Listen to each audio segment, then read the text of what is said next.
Let's have a contest. Whoever draws the shortest one loses. Draw!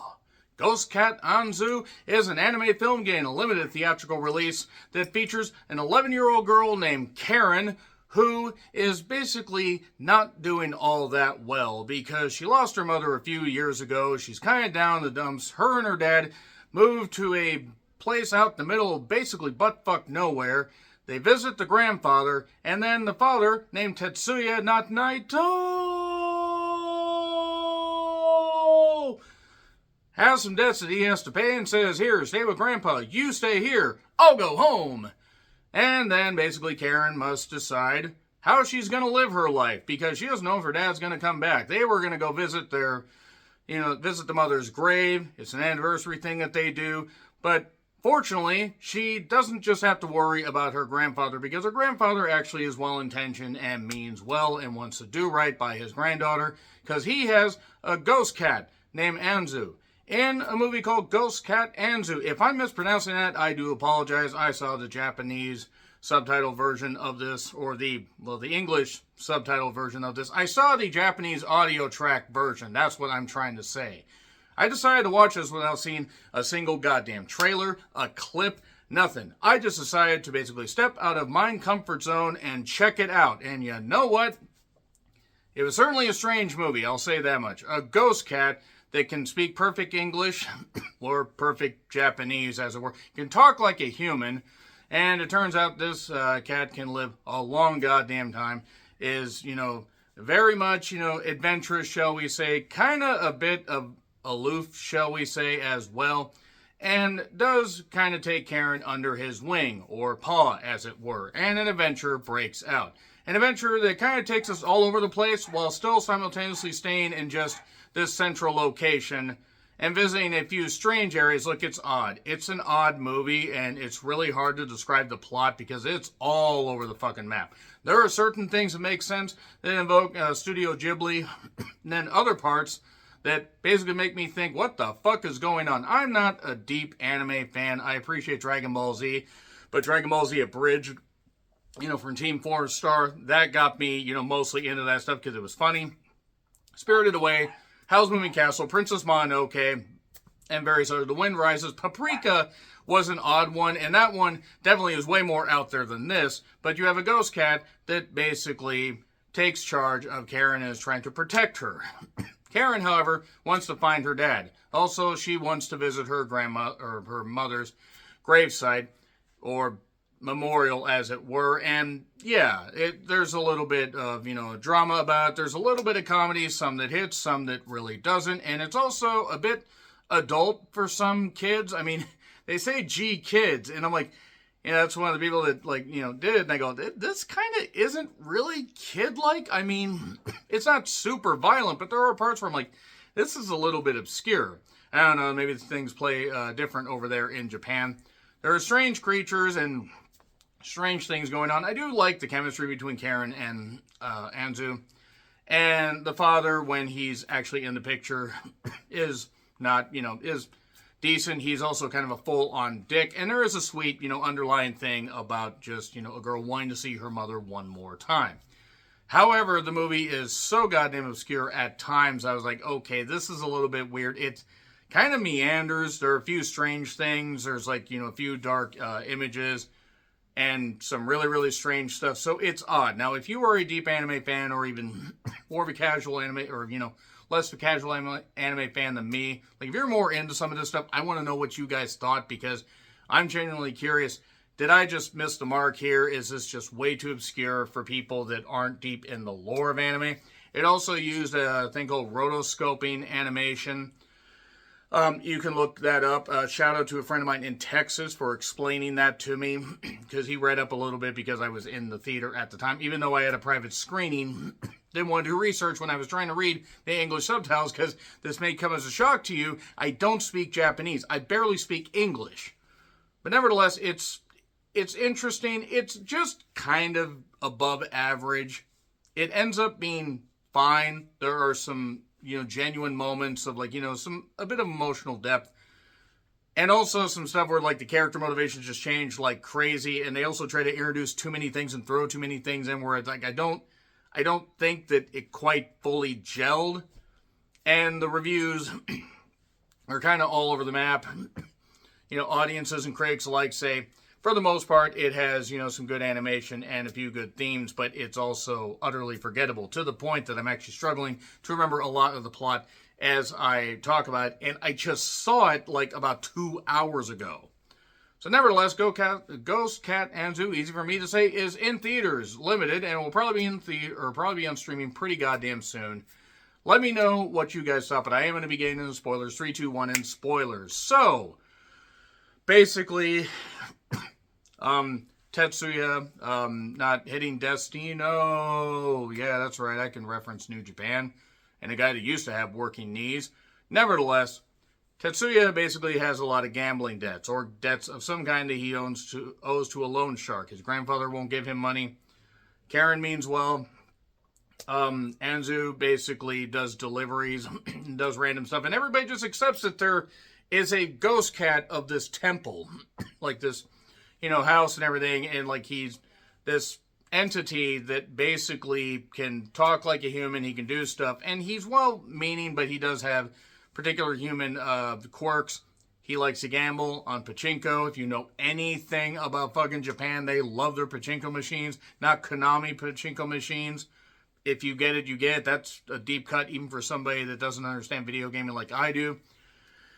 And there are times where Karen needs to earn money, so they take a job, but then he gambles away the money that was her cut. And all this while, she's trying to figure out a way to basically get back and talk to her mother, or at least visit her memorial. The thing is, though, she hasn't seen her dad, hasn't heard from her dad.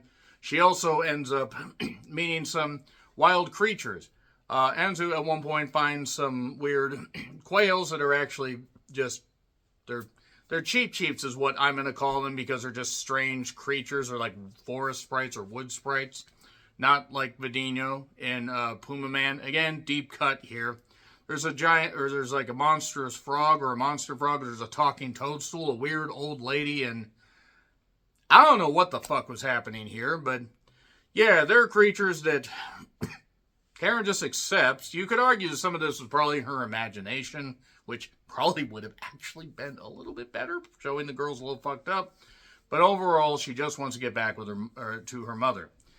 Also, there's this weird old guy that just keeps popping up, and they lead on a bit where Ghost Cat basically sees him.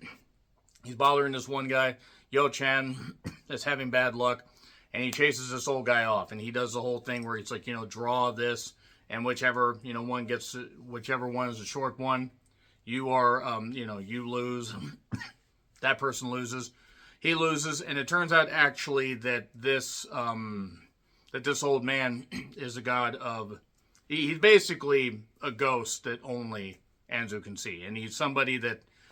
He lives in the underworld, basically. And the underworld, or the kingdom of the dead, kingdom of the undead, whatever... You can only enter that through a toilet. Are you with me so far? Because, oh, Japan. Yeah, basically, after not being able to visit her mom's memorial, she decides she really wants to see her badly. And Anzu basically says, okay, let's go do that.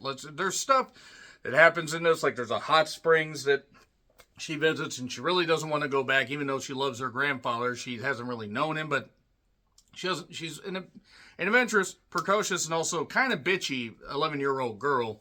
Just wants to see her mom.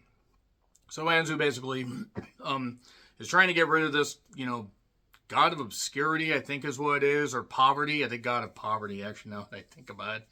He's a ghost. And, yeah, you can enter the underworld through a toilet. Well, Anzu basically that was found as a stray kitten and raised, and it turns out he was actually this particular entity that can grow and live a long goddamn time. He's 37 years old. I don't know if you know this much about pets, but they don't usually live that long.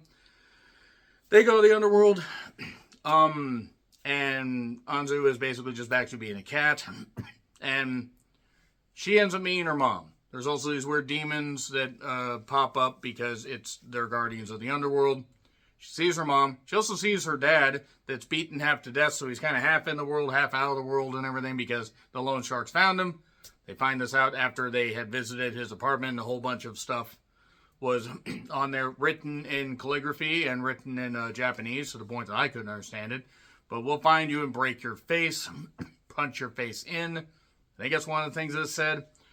And they end up finding the mother. Well, things are going good. She then decides the brilliant idea is to take her mother back to the world of the living because she really wants to see her mother. She doesn't like her dad, but she really likes her mother. We see it in flashbacks after she falls into a pit before this that, you know, her mother was really super supportive. It's not that the dad isn't. The dad fell on hard times.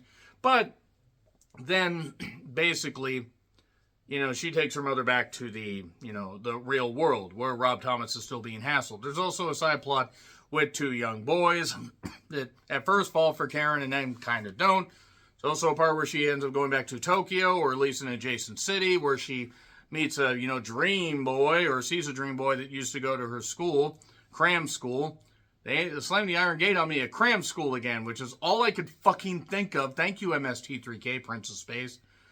But she brings her mother back to the real world. And then all the demons, including this Lord Enma, I think is the name. Weird, shapely creature. Kind of looked like goddamn Galactus if he was short. They chase them while Anzu's on a scooter with the mother, the undead mother and the girl, and Karen. And then they end up kind of getting in a bit of a fight, shall we say. Because he tries the whole draw thing. But then Enma basically just beats the shit out of him. And then these weird creatures, the mushroom, the old lady, and whatever, and the Cheap show up. And they show up in a big sports car, because it turns out the old lady actually used some money to get a lottery ticket, and it was worth 300 million yen. I don't know how much that is in US dollars, but it sounds like a lot. But then they get the shit beat out of them because there's these undead demons against these weird creatures. And then the mother basically says, look, I'll go back, leave them alone. You know the penalty, but I'll do it. Okay. And then Anzu is going to stay with Karen. Karen, however, is upset. Her dad suddenly shows back up because I guess the money's fine. The bills are paid off. The debts are paid off. Let's go back.